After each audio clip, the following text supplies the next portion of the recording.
Hello everyone, this is Shikha Jaisingh Shekhawat. Nice to meet you all and welcome to my channel Lawlessness.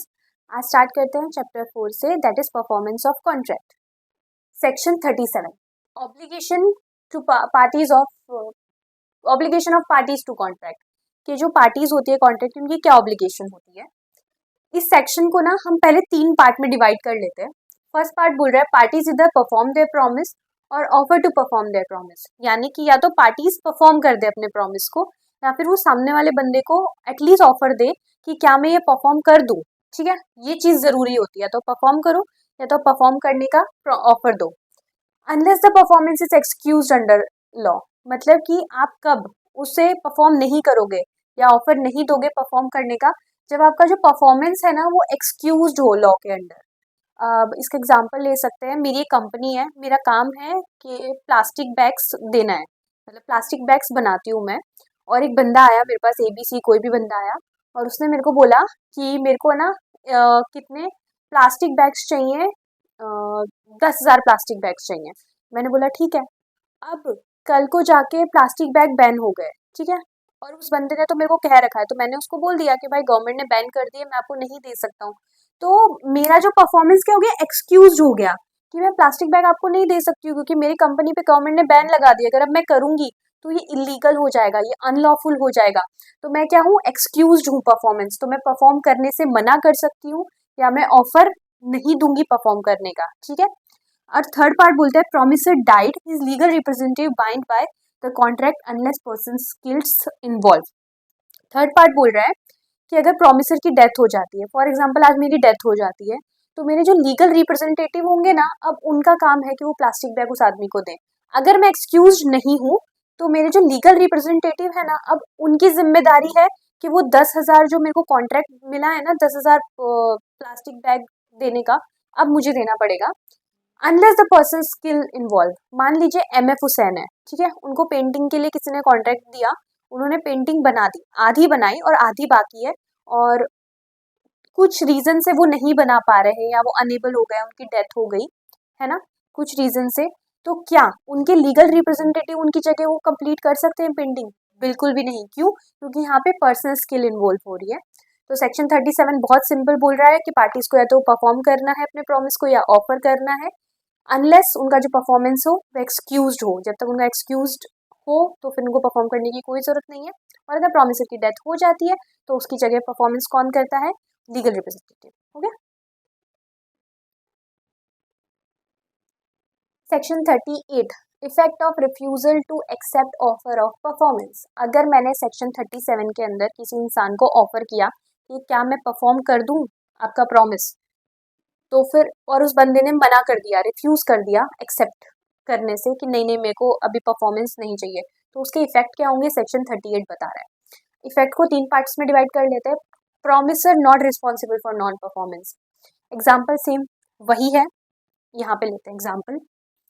ये हमारा as usual ए और B, ए है B है, इसकी plastic bags की company है, B से परचेज करना चाहता है प्लास्टिक बैग्स. कितने? 1,000 प्लास्टिक बैग्स परचेज करना चाहता है इससे. 1,000 प्लास्टिक बैग्स परचेज करना चाहता है इससे. इसने और ये रेडी है, इसने बोला ठीक है क्या मैं अब डिलीवर कर दूं, और बी ने मना कर दिया कि नहीं मुझे डिलीवरी नहीं चाहिए प्लास्टिक बैग्स की.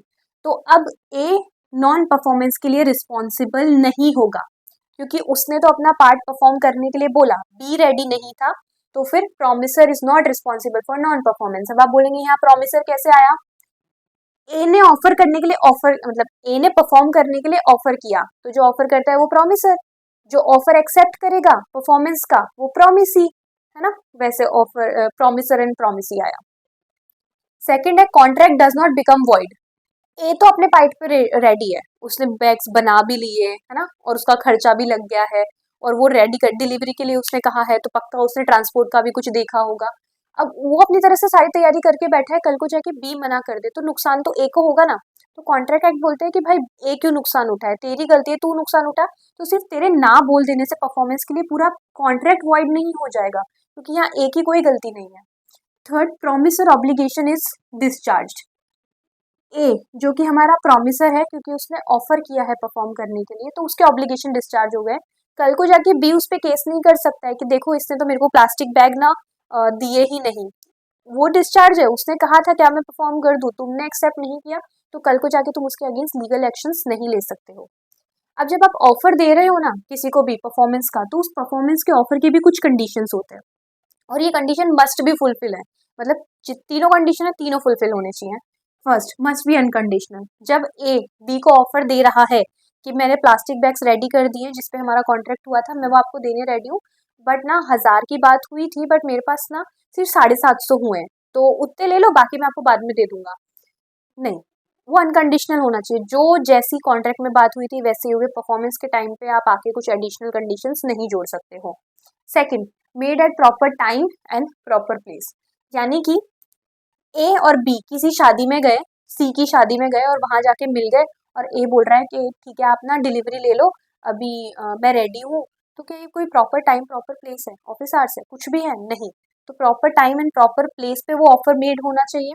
उसके अलावा बी को एक प्रॉपर टाइम भी मिलना चाहिए ये देखने के लिए कि क्या ए एबल है परफॉर्म करने के लिए, क्योंकि जब एग्जाम्पल लो कि जब बी ए की फैक्ट्री में गया उसे कॉन्ट्रैक्ट देने के लिए, तब उसने देखा ना तो ए के पास रॉ मटेरियल है, ना ए के पास प्रॉपर वर्क फोर्स है, तो फिर ए बनाएगा कैसे, उसको शक है कि ए के पास पक्का नहीं होगा, ये बस है ना मेरे को गपची दे रहा है, तो उसे एक प्रॉपर टाइम मिलना चाहिए ये देखने के लिए कि क्या जो परफॉर्म करने वाला है वो इस काबिल है कि वो परफॉर्म कर पाए, और साथ साथ में जो परफॉर्मेंस है वो पार्टली नहीं होनी चाहिए। ऐसा अगर उनकी कॉन्ट्रैक्ट में बात हो चुकी है कि हाँ पार्ट परफॉर्मेंस तो ठीक है, बट अगर नहीं हुई है तो आप परफॉर्मेंस के टाइम पे ये बात नहीं बोल सकते हो कि अभी तो इतना ही हुआ है, बाद में पार्टली नहीं होना चाहिए, ऐसा वन गो में परफॉर्मेंस होना चाहिए। Third, promise he have reasonable opportunity to see that things offered is thing promise। B के पास में ना अब ए ने लाके और वो खड़े कर दिए ट्रक्स वहां पे, और फिर उसने बोला कि देखो मैंने अपना परफॉर्मेंस कर दिया, मैं जा रहा हूँ, अब मैं डिस्चार्ज हो चुका हूँ, मुझे आके कुछ मत बोलना, नहीं, वो प्रॉपर प्रॉमिस परफॉर्मेंस नहीं होगा। प्रॉपर परफॉर्मेंस या ऑफर ऑफ परफॉर्मेंस कब होगा, जब बी को अपॉर्चुनिटी मिलेगी कि वो ट्रक खोले, उसमें चेक करेगी क्या उसमें पॉलीथीन बैग्स हैं तो क्या पूरे हैं, उनकी क्वालिटी अच्छी है, तो जब एक रीजनेबल अपॉर्चुनिटी मिलनी चाहिए उसको, और जब ये तीनों कंडीशन फुलफिल हो जाएगी उसके बाद ही इफेक्ट आएगा। अगर ये तीनों कंडीशन पूरी नहीं होती है तो यहाँ तक तो बात पहुंचने ही नहीं वाली है, ठीक है। Effect of refusal of party to perform promise wholly. Section 37 क्या बोला था, 37, हाँ सेक्शन 37 क्या बोल रहा था कि ऑफर या तो परफॉर्म करना है या तो परफॉर्म करने का ऑफर देना है। सेक्शन 38 बोला कि तुमने ऑफर दिया और सामने वाली पार्टी ने रिफ्यूज कर दिया एक्सेप्ट करने से, तो क्या होगा। अब सेक्शन 39 बोल रहा है तुमने ही ऑफर नहीं दिया या तुम ही मना कर रहे हो, सामने वाली पार्टी तो बोल रही है कि परफॉर्म कर दो, पर तुम मना कर रहे हो कि नहीं नहीं मैं तो परफॉर्म नहीं कर सकता, तो उसका इफेक्ट क्या होगा, वो सेक्शन 39 बता रहा है।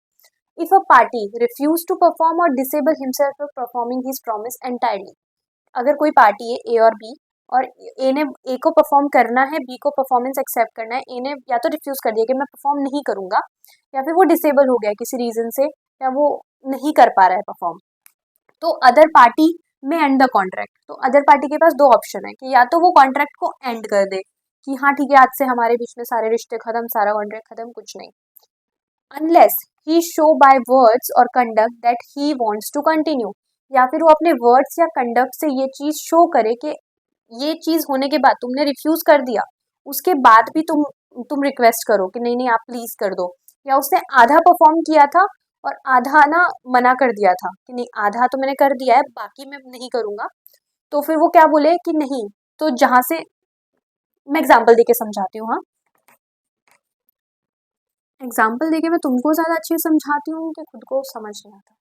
ए एक है सिंगर और बी है मैनेजर, ठीक है, इसका थिएटर है, इसका बहुत बड़ा थिएटर है, थिएटर है, यहाँ पे ए को सिंग करना है, ठीक है, गाना गाने जाना है, ए ना 10 दिन के लिए फॉर 10 डेज, और इन 10 दिन के अंदर में से 6 दिन तो इसने पूरा गाना गा दिया, ठीक है, 7वें दिन ये एब्सेंट हो गया, 7वें दिन ये आया ही नहीं, तो बी क्या करेगा, बी या तो कॉन्ट्रैक्ट को कैंसिल कर देगा कि नहीं मुझे नहीं चाहिए, और वो जो तीन बाकी 7 8 9 10 4 दिन के डैमेजेस है वो क्लेम कर देगा कि वो मेरे को नुकसान हुआ है उसके पैसे मुझे तुम वापस दे दो, सिंपल, ये तो या तो ये कर सकता है, या वो ये कर सकता है, वो अगले दिन 8, 9 और 10 ये जो अगले बाकी बचे हुए दिन है ना, उनके लिए इसको गाना गाने दे सकता है।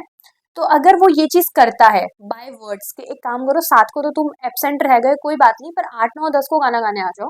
या फिर वो कंडक्ट से कि वो 8वें दिन गाना गाने आया और उसने वहां पे जाके उसको और गा लेने दिया कि हाँ ठीक है कोई बात नहीं।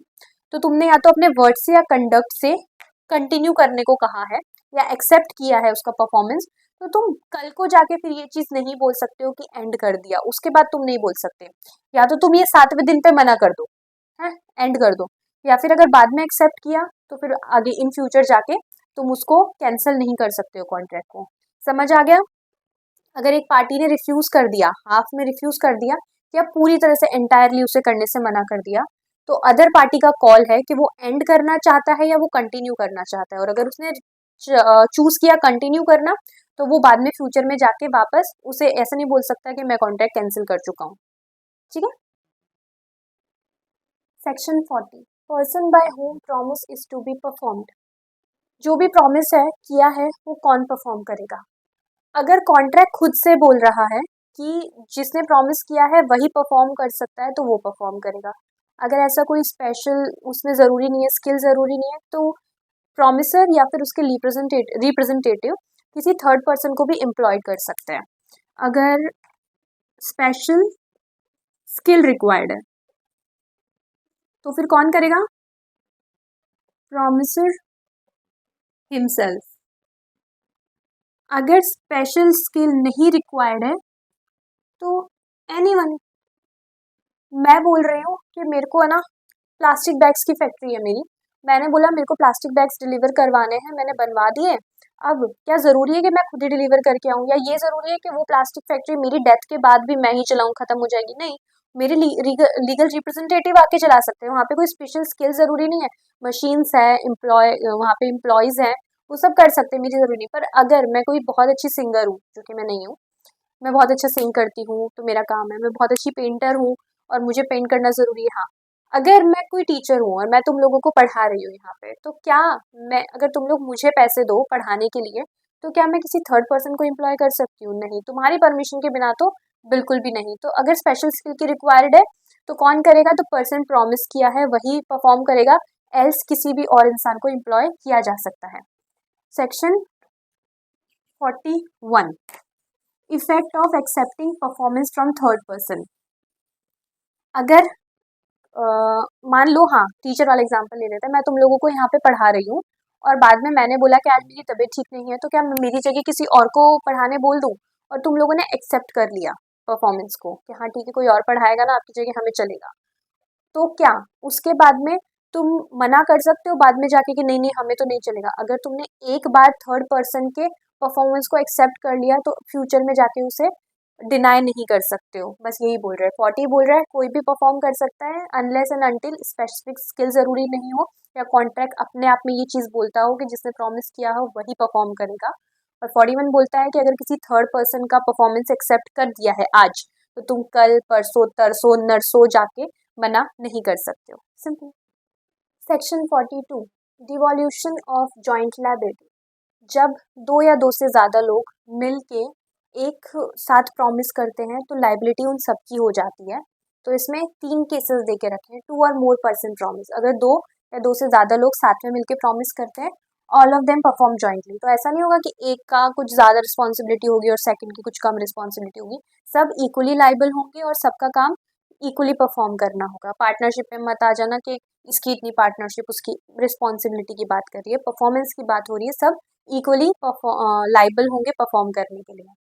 If one of them dies, अगर यहाँ 2 या 2 से ज़्यादा लोग हैं, उनमें से कोई एक की डेथ हो जाती है, तो legal representative plus surviving promiser, यानी जिस एक की डेथ हो गई है उसके लीगल रिप्रेजेंटेटिव और जो बचे हुए सर्वाइविंग पार्टनर है, फिर चाहे वो एक और बचा हो या 4 5 7 बचे हों, उन सबकी इक्वल रिस्पॉन्सिबिलिटी आ जाती है।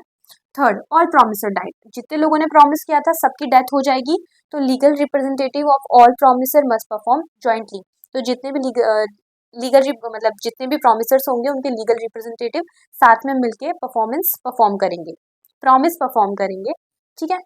अब ये चीज कब लागू नहीं होगी? जब स्पेशल स्किल की ज़रूरत है। कहाँ स्पेशल स्किल्स क्या होगी, किसी का सिंगिंग, टीचिंग, डांसिंग, कोई म्यूज़िक परफॉर्मेंस या कुछ भी ऐसा जिसमें एक पेंटिंग के जो पर्सनल स्किल की रिक्वायर्ड है, तो वहाँ पे लीगल रिप्रेजेंटेटिव नहीं आ सकते हैं। एल्स ये तीनों सिचुएशन में ऐसा ऐसा होगा। ठीक है। Section 43, any one of joint promisor may be compelled to perform. Section 43 बात कर रहा है कि जब मान लो एक से ज़्यादा परफॉर्म करने वाले हो, है ना, तो उनमें से किसी एक को या ज़्यादा को भी जो प्रॉमिस ही है ना वो कंपेल कर सकता है कि तुम ही परफॉर्म करोगे। हम एग्जांपल लेते हैं, ये है हमारे गोलू जी। ठीक है। और ये लोन देते हैं और इन्होंने ना 4 लोगों को लोन दिया है, ए, बी, सी और डी। ये पूरा सेक्शन हम इजी समझेंगे। ठीक है। गोलू जी ने 4 लोगों को लोन दिया है, ए, बी, सी और डी। अब प्रोमिसी में compel any or more of them to perform. यहाँ पे ये प्रोमिसी है क्योंकि इनका काम है परफॉर्मेंस का ऑफर देना और इनका काम है एक्सेप्ट करना। तो अब ये चाहे ना तो ये बोल सकते हैं कि ये इनका स्पेशल लगा हुआ है ए से, इनका बड़ा फेवरेट है ए। तो इन्होंने बोला कि मेरा जितना भी लोन का अमाउंट है ना ये पूरा ए ही भरेगा। इनको मान लो इनके ऊपर 40,000 का लोन था, है ना, तो अब ये पूरे जो 40,000 रुपए है ना ये पूरा ए ही भरेगा। तो इनके पास में पावर दे रहा है ये सेक्शन कि ये चाहे तो सिर्फ एक इंसान को कंपेल कर सकते हैं पूरा परफॉर्म करने के लिए, अनटिल एंड अनलेस वो मना ना किया गया। अगर कॉन्ट्रैक्ट में स्पेसिफिकली दिया हुआ है कि ये कंपेल नहीं कर सकते हैं तब तो ठीक है, बट अगर ऐसा नहीं दिया हुआ है तो इनके पास पूरी पावर है कि किसी एक को, या हो सकता है ये इन दोनों को या इन तीनों को कह दे कि तुम ही परफॉर्म करोगे, और डी को मना कर दे कि नहीं तेरे को परफॉर्म करने की जरूरत नहीं है, तेरे को मेरे को पैसे देने की जरूरत नहीं है। राइट ऑफ कॉन्ट्रीब्यूशन, अब ए ने तो दे दिया, अब इसमें ए की क्या गलती है, ए से इतना ज्यादा प्यार करते हैं तो ए का तो कोई इसमें ए की तो कोई मिस्टेक है ही नहीं ना। तो ए क्या कर सकता है, ये पहले तो इनका काम परफॉर्म कर देगा, इनको पैसे 40,000 रुपए इनको वापस दे देगा, पर इसके पास राइट है कि ये कॉन्ट्रीब्यूशन मांग सकता है अपना। सबके ऊपर 10,000 का कॉन्ट्रीब्यूशन था, तो ये बी से, सी से और डी से तीनों को बोलेगा कि तुम तीनों मेरे को 30,000 वापस कर दो, मैंने 40,000 गोलू जी को रिटर्न कर दिए हैं। तो ए के पास क्या आ जाएगा, राइट ऑफ कॉन्ट्रीब्यूशन। कब आ जाएगा, जब गोलू जी यानी कि जो प्रोमिसी है वो कंपेल करेंगे किसी एक को या किसी एक से ज्यादा लोगों को कि सिर्फ तुम परफॉर्म करोगे, मेरे को उस बंदे का परफॉर्मेंस नहीं चाहिए, राइट ऑफ कॉन्ट्रीब्यूशन आ जाएगा। अब ऐसा हो सकता है कि कॉन्ट्रैक्ट में ही दे के रखा हो कि इसमें से 40,000 में से मान लो इसने 20,000 लिए हो और बाकी इन्होंने 10,000 लिए हो और इन्होंने 5,000 लिए हो सकता है ना। तो अब क्या ये इक्वल कंट्रीब्यूशन मांग सकता है, नहीं। अगर कॉन्ट्रैक्ट ही ऐसा देके रखा है जहां पे सबका शेयर अलग अलग है तो उनके रिस्पेक्टिव शेयर के हिसाब से उनका कंट्रीब्यूशन मांगेगा, फिर इक्वल मांगने की जरूरत नहीं है। Sharing loss if one can not पे ही शेयर। अब ऐसा हुआ कि गोलू जी ने ऐसा कुछ नहीं कहा कि तुम मुझे पे करो और ये कुछ, गोलू जी ने सबको चारों को साथ में मिला के पैसे दिए थे। इसका शेयर था 20,000, इसका था 10,000, उनके थे 5,000। ठीक है। अब ये तीनों ने तो अपना पे कर दिया, जो डी है ना बेचारा वो अपना देना पैसा देना दे नहीं पाया और उसकी वजह से इन तीनों के इसके ऊपर पेनल्टी लग गई। तो अब जब इन्होंने साथ में लिया है ना तो लॉस भी ये साथ में शेयर करेंगे, जो पेनल्टी लगी है ना वो इक्वल डिवाइड होगी। मान लो 5,000 में से इसका इंटरेस्ट बहुत ज्यादा दे रहे थे, 1,000 रुपए इसका इंटरेस्ट आ रहा था, तो अब जो इंटरेस्ट है ना ये इन चारों में इक्वली डिवाइड होगा। समझ आया, sharing of losses if one can not पे हिज शेयर। और लास्ट में एक्सप्लेनेशन, श्योरिटीज राइट। अब हो सकता है यहाँ पे हमारा एक और बनता है ई। ई है ना वो इन सब का श्योरिटी है। अब श्योरिटी की काम क्या होता है, गारंटी देना। इसने इन सब की गारंटी दी है कि गोलू जी आपको आपके पैसे वापस कर देंगे, पर ये लोग पैसे वापस नहीं कर पाए, तो श्योरिटी को इन्हें 40,000 रुपए देने पड़ गए। तो एक्सप्लेनेशन बोल रहा है कि इस सेक्शन में कुछ भी ऐसा नहीं है जो श्योरिटी से उसका राइट छीन ले। अगर इसे 40,000 दिए हैं तो ये इन चारों से 40,000 वापस वसूल सकता है। फिर वो ऐसा नहीं हुआ इक्वल शेयर वगैरह, श्योरिटी को पूरा प्रॉपर राइट है कि जितना मैंने प्रिंसिपल डेटर को अमाउंट दिया है अब तुम लोग मेरे को वो उतना वापस करोगे। ठीक है, आया समझ। Section 44, effect of release of joint promisor. अगर पहले तो उसने एक प्रोमिसर पे ज्यादा प्यार दिखाया था कि यही प्रोमिसर सारा पे करेगा, अगर मान लो प्रॉमिस ही बोल दे कि इन सारे जॉइंट में से एक को मैं रिलीज करता हूँ तो क्या होगा? If promise release one of joint promiser other joint promise is not discharge, सिर्फ एक के रिलीज से सब रिलीज नहीं हो जाते हैं। Second, release joint promise still liable to other joint promises, और जो रिलीज हो गया ना वो प्रॉमिस के तरफ से रिलीज हुआ है, बाकी लोगों के लिए तो अभी भी वो जॉइंटली लायबल है। चलो वापस हम लोग, ये है गोलू जी। कौन? ये गोलू जी हैं और इन्होंने लोन दिया है 40,000 का। किसको? ए को, बी को, सी को और डी को। इसमें से जो डी है ना, ये मान लो ये इनका भतीजा है, ठीक है, नेफ्यू समझ लो, ये डी इनका कोई रिलेटिव है। और ए, बी और सी सबको लोन दे दिया इन्होंने 10,000 का। अब इन्होंने बोला कि मेरा भतीजा है, मैं इसको रिलीज कर देता हूँ। इन्होंने इसको रिलीज कर दिया, रिलीज कर दिया। तो अब ये तीनों लाइबल है। अब इन तीनों को मिलके 40,000 रुपए गोलू जी को रिटर्न करने हैं, ठीक है। अब ऐसा करें तो ऐसे तो लोगों को नुकसान हो सकता है ना, तो कॉन्ट्रैक्ट एक्ट बोल रहा है कि हाँ ठीक है, गोलू जी की तरफ से ये आजाद है डी, इसको जरूरी नहीं है पे करना, लेकिन इन लोगों की तरफ से आजाद नहीं है, ये लोग तो पे कर देंगे और बाद में अपना शेयर, जो वो इक्वल कंट्रीब्यूशन वाली बात आई थी ना कि अब आपको बाद में आप राइट टू कंट्रीब्यूशन, तो आपने इनको तो पे कर दिए ये 40,000 रुपए, पर इसमें से जो इसका शेयर है ना 10,000, ये लोग बाद में इससे क्लेम कर सकते हैं डी से। तो if promise release one of the joint promise other joint promise not discharge, सिर्फ डी के डिस्चार्ज से ये तीनों डिस्चार्ज नहीं हो जाएंगे, और जब ये लोग पे कर देंगे ना गोलू जी को सारे, तो फिर डी लाइबल हो जाएगा इन लोगों को, बाद में इसे अपना शेयर इन लोगों को देना पड़ेगा। ये ऐसा पूरी तरह से रिलीज नहीं हो सकता है, गोलू जी अपनी तरफ से रिलीज कर सकते हैं, इन तीनों की तरफ से नहीं, लाइबिलिटी अभी भी है उसकी, ठीक है। Section 45, डिवॉल्यूशन of joint rights. अब तक हम बात कर रहे थे लाइबिलिटीज की, अब हम बात करेंगे राइट्स की। राइट्स किसको मिलेंगे? पहले हम बात कर रहे थे, एक तो है प्रॉमिसी, एक है प्रॉमिसी, और एक भी नहीं लिखा जा रहा, और मोर है प्रॉमिसर, प्रॉमिसर। अब एकदम अपोजिट है, अब यहाँ पे क्या है, प्रॉमिसी ज्यादा है और प्रॉमिसर एक है। प्रॉमिस मेड टू 2 और more person, right rest with all of them. पहले एक इंसान लोन दे रहा था 4-5 लोगों को, अब हो सकता है 4-5 लोग मिलके सॉरी लोन दे रहे हो एक को, तो जो भी राइट होंगे ना उनके, वो सब सबके पास इक्वली रेस्ट करेंगे। किस बेसिस पे? हो सकता है लोन का अमाउंट ज्यादा हो, तो हो सकता है उनके शेयर अलग अलग हो, पर राइट सबके पास एक साथ मतलब इक्वली शेयर करेंगे सब लोग। वन ऑफ देम डाइज, अगर उन जितने भी प्रॉमिसी है उनमें से किसी एक की डेथ हो जाती है, तो किसको राइट पास ऑन हो जाएंगे? उस इंसान के लीगल रिप्रेजेंटेटिव को जिसकी डेथ हो गई है, और प्लस सर्वाइविंग प्रॉमिसेस के पास तो राइट्स है ही। थर्ड है, इफ ऑल डाइज, मान लो कि बाकी सब सारे प्रॉमिसेस की डेथ हो जाती है, तो जो राइट है ना उन सबके लीगल रिप्रेजेंटेटिव को मिल जाएंगे जॉइंटली, ठीक है। जहां वहां लाइबिलिटी की बात हो रही थी, यहाँ राइट की बात हो रही है, बाकी पूरा कॉन्सेप्ट सेम है। Section 46, time for performance of promise.